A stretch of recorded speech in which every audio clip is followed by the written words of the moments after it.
तो आज हम देखेंगे कि कैलेंडर कैसे बनाते हैं। तो आज हम, जैसे कि आपको पता होगा कि कैलेंडर मतलब नियर एक्सपायरी हम सेल करते हैं और फार एक्सपायरी हम बाय करते हैं। तो आज जैसे कि सेंसेक्स एक्सपायरी थी, तो आप देखो मार्केट करीबन आप देखो यहाँ पे ओपन हुआ था करीबन 80 900 80 800 के आसपास। तो आप मार्केट ओपन होते ही आप कैसे डिसाइड करोगे कि आपको कैलेंडर कब बनाना चाहिए? तो आप खाली एक तो आईवी देखते हो कि आईवी बड़ी तब हम कैलेंडर बनाए, आईवी कम हुई तब कैलेंडर बनाए।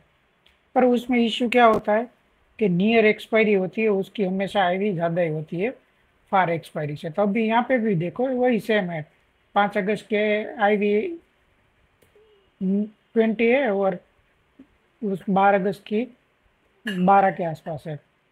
तो वो भी तर्क संगत नहीं है कि भाई कि हम आईवी को देख के ट्रेड करें, क्योंकि नियर एक्सपायरी की आईवी ज़्यादा ही होती है फार एक्सपायरी से। तो आप कैसे ट्रेड कैसे करोगे उसको? आप कब कंसिडर करोगे मुझे कब कैलेंडर बनाना चाहिए? क्योंकि आप देखो यहाँ पे अगर ये 80 800 का पुट हम 5 अगस्त में सेल करता है और 12 अगस्त में बाय करते हैं, तो आपको आपके पास ऐसा क्या पैरामीटर देखे कि हमें कब कैलेंडर बनाना चाहिए कब नहीं बनाना चाहिए? क्योंकि उसका कोई ऐसा मापदंड नहीं है कि आप ऐसा कंसिडर कर सको। तो उसी के लिए हमने ये टूल्स बनाया है, तो ताकि आप कैलेंडर बनाते समय देख सके कि भाई हाँ मुझे कैलेंडर कब बनाना चाहिए, मेरा एज क्या है।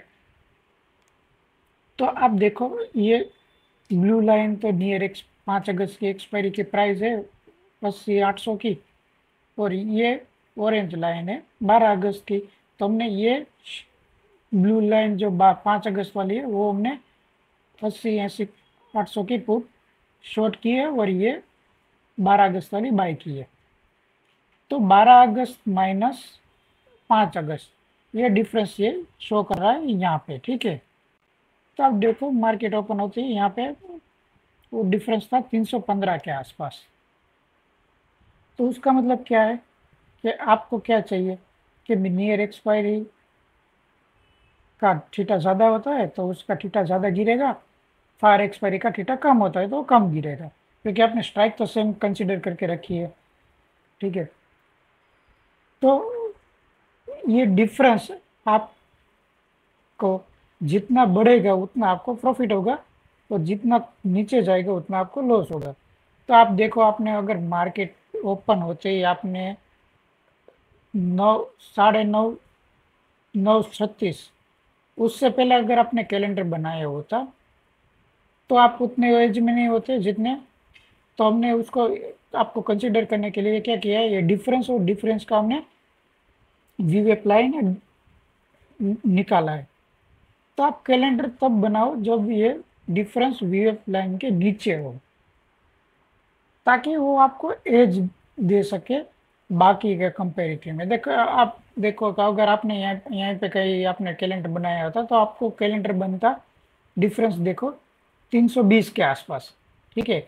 वही कैलेंडर आपने वीवेप के नीचे आप अगर यहाँ कहीं बनाया होता तो बन रहा है 290 के आस, मतलब 30 पॉइंट का तो डिफरेंस ऐसे ही हो गया कम। तो ये टूल्स आपको ये हेल्प करेगा कि आपको कैलेंडर कब बनाना चाहिए कब नहीं बनाना चाहिए। सपोज कि यहाँ पे भी देख लो, अगर आप यहाँ पे हो, ठीक है, तब भी चलो आप यहाँ यहीं कहीं मान लो, तो ये तब आप देखोगे तो यहाँ पे करीबन आप ये 5 अगस्त की 12:30 के आसपास आप देखो तो स्पॉट भी 80 800 के आसपास है। तो आप सोचते कि भाई मैं 80 800 का कैलेंडर बना लेता हूँ, 5 अगस्त की एक्सपायरी के एटीएम का अभी 100 रुपये का प्रीमियम बचा है। तो आप ये सोच के आप अगर ट्रेड करते कि मुझे 100 पॉइंट का डिफरेंस नियर एक्स आज की एक्सपायरी है तो 100 पॉइंट डीके होने वाला है और मैं 12 अगस्त की एक्सपायरी को बाय कर लेता। क्योंकि आपको ऐसा लगता है कि भाई 12 अगस्त की एक्सपायरी का थीटा डी के थोड़ी 450 के आसपास है, तो एक दिन में थोड़ी एक 100 पॉइंट निकल जाएंगे उसके डी के। तो आप उस हिसाब से ट्रेड लेते, तो आप देखो डिफरेंस कितना था तब, 356, और क्लोजिंग कहाँ हुई है, 362।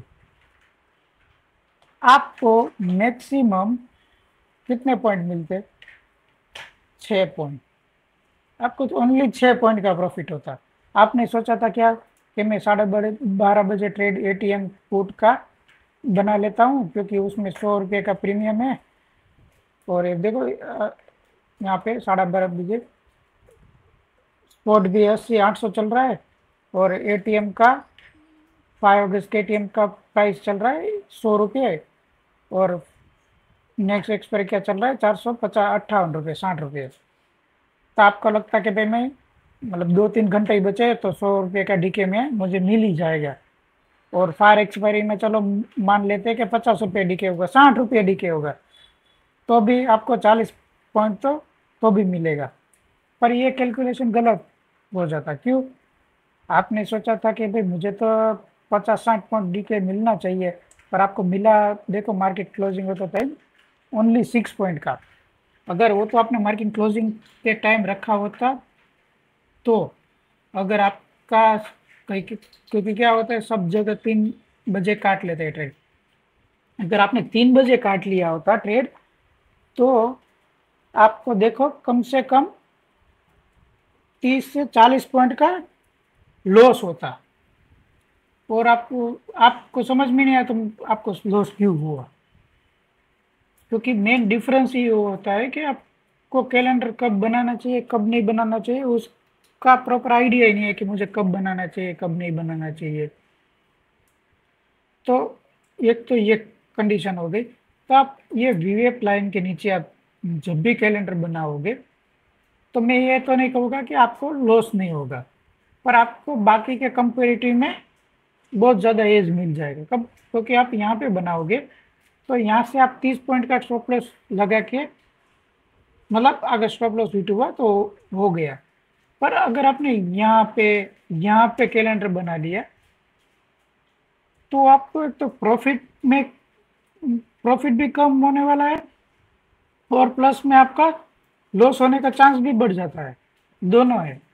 और ये आपको दोनों प्रोवाइड करते हैं, लॉस होने का चांस भी कम कर देता है, और स्टॉप लॉस भी आपको मतलब बाकी के कंपेरेटिव में एज देता है कि भाई हाँ आपका स्टॉप लॉस होने की प्रोबेबिलिटी बहुत कम हो जाती है। तो उस तरीके से आप इसको देख सकते हो और आप स्टडी कर सकते हो, क्योंकि कैलेंडर में लिमिटेड प्रॉफिट होता है। तो लिमिटेड प्रॉफिट पूरे दिन में निकालने के लिए आपको ये एज पकड़ना बहुत ज़रूरी है। क्योंकि आज तो एक्सपायरी थी, तो एक्सपायरी के दिन में आपने ये मतलब काफ़ी डीके होता है, तो अच्छा खासा प्रॉफिट आप देखो। अगर आपने एक बनाया होता तो 200 to 85 के पास डिफरेंस था, और मैक्सिमम गया था कितना, 400। तो मतलब हम सारा कुछ कोस्ट निकाल के फिर भी 100 रुपीज़, तो 100 रुपीज़ के हिसाब से हम मतलब अच्छा हम प्रॉफिट मान सकते हैं, क्योंकि कैलेंडर है। और ये अगर यही चीज़, ये तो एक्सपायरी दिन था तब ये 100 पॉइंट का प्रॉफिट मिल रहा है। अगर ये एक्सपायरी डे नहीं होता तो बहुत कम थीटा डीके हमें मिलता है, और हमें उसको कैप्चर करना होता है कैलेंडर में, क्योंकि हमने फार एक्सपायरी बाय करके रखी है और नियर एक्सपायरी सेल करके रखी है उस हिसाब से। तो आपको कैलेंडर कब बनाना है वो बहुत इंपॉर्टेंट है। तो ये हमारा टूल्स है optionlab.in पे, आप उसको एक्सप्लोर कर सकते हो। और भी बहुत सारे टूल्स है हमारी साइट में, करीबन 40 के ऊपर टूल्स है, उसको भी आप एक्सप्लोर कर सकते हो। Thank you.